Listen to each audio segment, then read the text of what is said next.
৬,০০০-এর উপর নাগরিক গুরুতর আহত হয়েছেন, যার সংখ্যাগরিষ্ঠই সরকারি বেসরকারি বিশ্ববিদ্যালয়, বিভিন্ন স্কুল ও কলেজ পড়ুয়া ছাত্রছাত্রী এবং খেটে খাওয়া সাধারণ নাগরিক। আহতদের মধ্যে ৬১৫ জন দৃষ্টি হারানোর আশঙ্কায় আছেন। নিহতদের মধ্যে রয়েছে ৯ শিশু, যাদের বয়স ৪ থেকে ১৬ বছরের মধ্যে। এদের মধ্যে ৪ জন নিজ নিজ বাড়িতে গুলিবদ্ধ হয়েছে। বাড়িতে গুলিবদ্ধ হওয়ার ঘটনা প্রমাণ করে কত নির্বিচারে গুলিবর্ষণ করেছে জনগণের নিরাপত্তার দায়িত্বপ্রাপ্ত আইন শৃঙ্খলা রক্ষাকারী বাহিনী। নিহতদের ৭৫ শিশু, কিশোর ও তরুণ, যাদের বেশিরভাগের শরীরেই প্রাণঘাতী গুলির ক্ষতচিহ্ন ছিল। এছাড়া বিভিন্ন সহিংস ঘটনায় হতাহতের মধ্যে কয়েকজন আইন শৃঙ্খলা রক্ষাকারী বাহিনীর সদস্য ও সংবাদকর্মীরাও রয়েছেন। বিভিন্ন গণমাধ্যমে তথ্য প্রমাণের ভিত্তিতে ২১০ জন নিহত হবার সংবাদ প্রকাশিত হলেও সরকার ১৪৭ জনের মৃত্যু তথ্য পেয়েছে বলে দাবি করেছে, যা অগ্রহণযোগ্য। আমাদের বিশ্বাস করার কারণ রয়েছে যে হতাহতের প্রকৃত সংখ্যা আরও অনেক বেশি, যা ইন্টারনেট বন্ধ থাকায় গণমাধ্যমের উপর সরকারের একচ্ছত্র নিয়ন্ত্রণ ও তথ্য প্রবাহের সরকারি বাধার কারণে জানা যাচ্ছে না। এত অল্প সময়ে কোনো একটি শান্তিপূর্ণ আন্দোলনে এমন বিপুল হতাহতের নজির গত ১০০ বছরের ইতিহাসে আমাদের দেশ বা উপমহাদেশের কোথাও নেই। পুলিশের নির্বিচার গুলিতে নিরস্ত্র আন্দোলনকারী, পানি বিতরণকারী কিশোর, পলায়নরত ছাত্র ও ছাদে খেলতে যাওয়া শিশুর মৃত্যুর যে হৃদয় বিদারক বর্ণনা বিভিন্ন গণমাধ্যমে পাওয়া যাচ্ছে, তাতে স্পষ্ট যে বল প্রয়োগ ও সহিংসতার সকল মাত্রা অতিক্রম করা হয়েছে এবং সাংবিধানিক ও আইনি সকল সুরক্ষা লঙ্ঘিত হয়েছে। গুলি করার ক্ষেত্রে পুলিশের আইন ভঙ্গ করা হয়েছে। দেশের বেসামরিক নাগরিকদের শান্তিপূর্ণ প্রতিবাদ দমনের জন্য জাতিসংঘের লোগো সম্বলিত সাজোয়া যান রাস্তায় নামানো হয়েছিল। সেনাবাহিনী ও সীমান্ত রক্ষাকারী বাহিনীকে নিয়োজিত করা হয়েছিল। কারফিউ জারি করে দেখামাত্র গুলির নির্দেশ দেওয়া হয়েছিল এবং হেলিকপ্টার থেকে টিয়ার সেল, সাউন্ড গ্রেনেড এবং অভিযোগ মতে গুলি ব্যবহার করা হয়েছিল, যা দেশের ইতিহাসে নজিরবিহীন।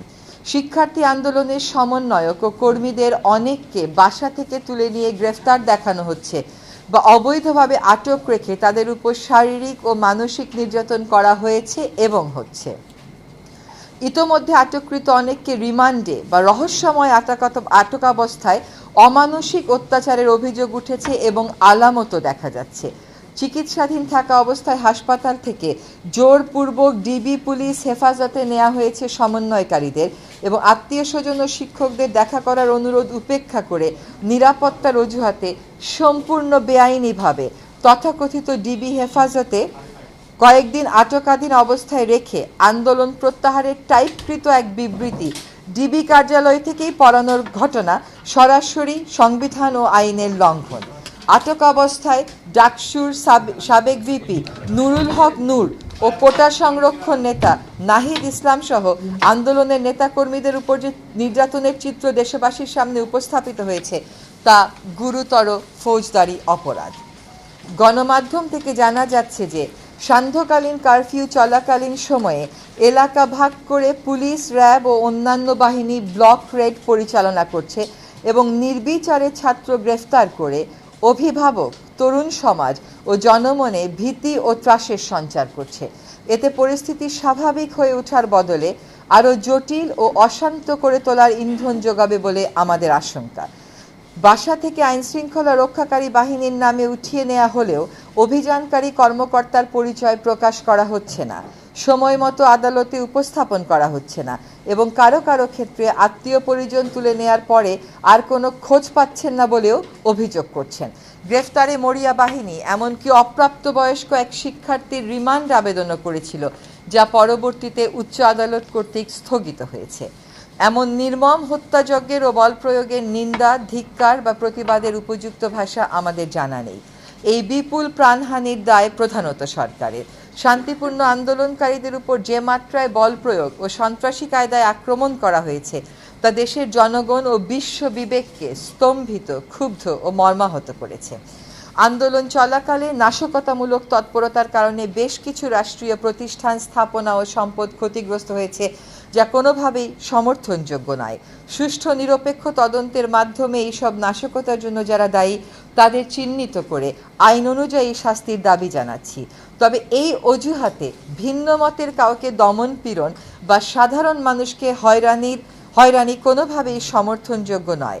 আমরা ক্ষুব্ধ যে প্রাণহানি, জনতার উপর হামলা ও গুলিবর্ষণের কোনো তদন্ত না করে পুলিশ শুধুমাত্র নাশকতার মামলা দায়ের করে হাজার হাজার অজ্ঞাতনামা লোককে আসামি করছে, কয়েক হাজার লোককে গ্রেফতার করেছে। এদের মধ্যে অসংখ্য নিরীহ নাগরিক, শিক্ষার্থী এবং তাদের পরিবারের সদস্যরা রয়েছেন বলে অভিযোগ উঠেছে। নাশকতার ঘটনার সময় তা প্রতিরোধে উপযুক্ত ব্যবস্থা নেয়নি সরকার, এবং সরকারি বাহিনীগুলো কোনো কোনো ক্ষেত্রে নীরব দর্শকের ভূমিকা পালন করেছে বলে গণমাধ্যমের রিপোর্ট থেকে জানা যায়। সুষ্ঠু তদন্ত করে তাদের এই ভূমিকার রহস্য উদ্ঘাটন ও জনসম্মুখে তা প্রকাশ করা জরুরি। আমরা ক্ষুব্ধ যে সুস্পষ্ট প্রমাণ থাকা সত্ত্বেও প্রাণহানি, ছাত্র জনতার উপর হামলা ও গুলিবর্ষণের কোনো তদন্ত না করে পুলিশ শুধুমাত্র নাশকতার মামলা দায়ের করে হাজার হাজার অজ্ঞাতনামা লোককে আসামি করছে, কয়েক হাজার লোককে গ্রেফতার করেছে, যা হয়রানিমূলক এবং গ্রেফতার বাণিজ্যের সুযোগ করে দেবে। সুস্পষ্ট প্রমাণ থাকার পরেও গুলি চালানো কর্মকর্তাদের গ্রেফতার না করে অপরাধী খুঁজে বেড়ানো এবং অপরাধীকে ধরিয়ে দেওয়ার আহ্বান উপহাসপটে।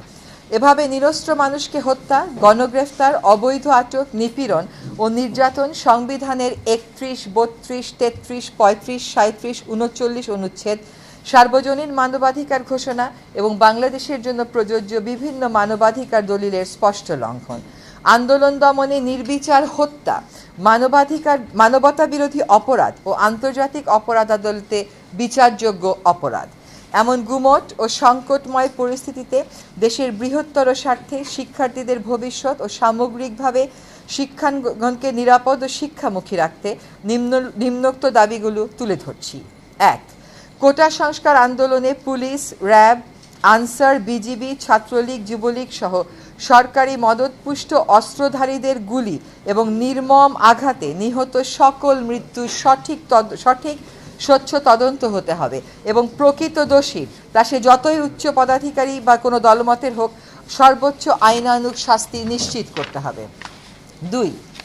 স্বাধীন, গ্রহণযোগ্য এবং বস্তুনিষ্ঠতার স্বার্থে প্রতিটি হতাহতের এবং আইন শৃঙ্খলা বাহিনীর অস্ত্রের ব্যবহার ও বল প্রয়োগের বিষয়ে জাতিসংঘের উচ্চ পর্যায়ের বিশেষজ্ঞদের তত্ত্বাবধানে তদন্ত হতে হবে। এই প্রক্রিয়া দ্রুততম সময়ের মধ্যে শুরু করতে হবে। 3. ইতোমধ্যে সংগ্রহীত ছবি, ভিডিও ফুটেজের মাধ্যমে চিহ্নিত সকল হন্তারক ও আক্রমণকারীকে অবিলম্বে গ্রেফতার করে আইনি প্রক্রিয়া শুরু করতে হবে। এ ব্যাপারে কালবিলম্বের কোনো সুযোগ নেই। 4. জাতির ইতিহাসে সংগঠিত এমন নজিরবিহীন হতাহতের শিকার সকল নিহত আহত নাগরিকের পূর্ণাঙ্গ তালিকা সরকারকে অবিলম্বে প্রকাশ করতে হবে। 147 জন নয়, সকল নিহত আহত নাগরিকের সম্মানে জাতির সহানুভূতি, সম্মান আর শ্রদ্ধা প্রদর্শনের জন্য রাষ্ট্রীয়ভাবে যথাযথ মর্যাদায় শোক ঘোষণা করতে হবে। এই শোক প্রকাশকে আক্রমণকারীদের গ্রেফতারের দৃশ্যমান প্রক্রিয়া শুরু করে আন্তরিক ও অর্থবহ করতে হবে। দায় মেনে নিয়ে প্রত্যেক নিহতের পরিবারকে পর্যাপ্ত ক্ষতিপূরণ দিতে হবে এবং পুনর্বাসন নিশ্চিত করতে হবে। আহতদের সুচিকিৎসা নিশ্চিত করতে হবে। অঙ্গ হারানো সকল নাগরিকের পুনর্বাসন নিশ্চিত করতে হবে। কেবল প্রতিশ্রুতি নয়, ক্ষতিপূরণ আর পুনর্বাসনের পুরো পরিকল্পনা ও বাস্তবায়নের চিত্র জাতির সামনে অনতিবিলম্বে তুলে ধরতে হবে। অবিলম্বে আটককৃত সকল শিক্ষার্থীর মুক্তি দিতে হবে এবং শিক্ষার্থী গ্রেফতারের চলমান প্রক্রিয়া বন্ধ করতে হবে। সকল শিক্ষা প্রতিষ্ঠান খুলে দিতে হবে এবং সেখানে অস্ত্রধারী ও প্রভাব বিস্তারের রাজনীতি বন্ধ করতে হবে। 8. তথাকথিত ডিবি হেফাজত থেকে সকল সমন্বয়কারীকে মুক্তি দিতে হবে। এমন জোরপূর্বক উঠিয়ে নেয়া আর বেআইনি হেফাজতের ব্যাখ্যা দিতে হবে এবং এর সাথে জড়িত সকলকে জবাবদিহিতার মুখোমুখি করতে হবে। 9. সরকারকে ভয় দেখানোর সংস্কৃতি থেকে সরে আসতে হবে। গুলি করে আন্দোলন দমানোর অসুস্থ মানসিকতার অবসান এখনই করতে হবে। স্বাভাবিক ও স্বস্তির পরিবেশ নিশ্চিত করতে হবে। কারফিউ ও সেনা প্রত্যাহার করতে হবে, সাজোয়া যান সরিয়ে নিতে হবে, হেলিকপ্টারের পাহারা থামাতে হবে, ব্লক রেইড, গণগ্রেফতার, ছাত্র অভিভাবক হয়রানি বন্ধ করতে হবে। আমরা স্বাধীন দেশে মুক্ত পরিবেশে বসবাস করব, কোনো বদ্ধ নিয়ন্ত্রিত আতঙ্কের পরিবেশে আর নয়। অবাধ তথ্য প্রবাহে আরোপিত সকল বাধা দূর করতে হবে। ইন্টারনেট ও সামাজিক যোগাযোগ মাধ্যম পূর্ণ মাত্রায় খুলে দিতে হবে।